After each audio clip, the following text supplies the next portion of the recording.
বন্ধুরা, আজকে আমি তোমাদের সামনে নিয়ে এসেছি রকমারি মাছের বাহার। রিসেন্টলি আমি গিয়েছিলাম দীঘায় ঘুরতে, আর সেখান থেকে গিয়েছিলাম মোহনাতে। তোমরা অবশ্যই জানো মোহনাতে প্রচুর সামুদ্রিক মাছ পাওয়া যায়।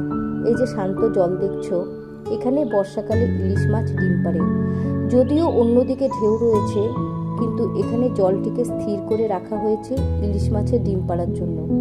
ওখানে যত রকমের মাছ দেখেছি, তার মধ্যে শুটকি মাছই ছিল বেশি, কারণ অত দূর থেকে তো অনেকে মাছ নিয়ে আসতে পারে না, মাছগুলো শুকিয়ে রাখে। আর আমার প্রিয় মাছ বলতে গেলে ছিল ইলিশ মাছ, কাঁকড়া, চিংড়ি মাছ, পমফ্রেট মাছ, কিন্তু ওখান থেকে তো নিয়ে আসা সম্ভব নয়।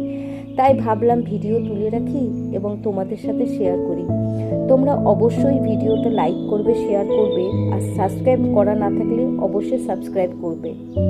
দেখো, অনেক ধরনের কাঁকড়া রয়েছে, লাল কাঁকড়া, সাদা কাঁকড়া, গলদা চিংড়ি।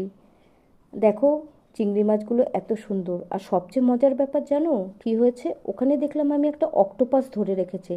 তো লোকাল একজনকে জিজ্ঞেস করাতে বললো মেদিনীপুরের লোক নাকি অক্টোপাস খায়। প্রথমে আমি একটু অবাক হয়েছিলাম, তারপর ভাবলাম হতেও পারে। তো ইলিশ মাছেরও বাহার ছিল অনেক, আর সবাই কিনছেও মন ভরে। তো আমি আনতে পারিনি মাছ, তোমাদের সাথে ভিডিওটা শেয়ার করলাম। যদি তোমাদের ভালো লাগে অবশ্যই লাইক করবে, শেয়ার করবে, আর এরকম ভিডিও পেতে আমার চ্যানেলটাকে সাবস্ক্রাইব করে রাখবে। আমার এই ভিডিওটি দেখার জন্য ধন্যবাদ। Thank you so much.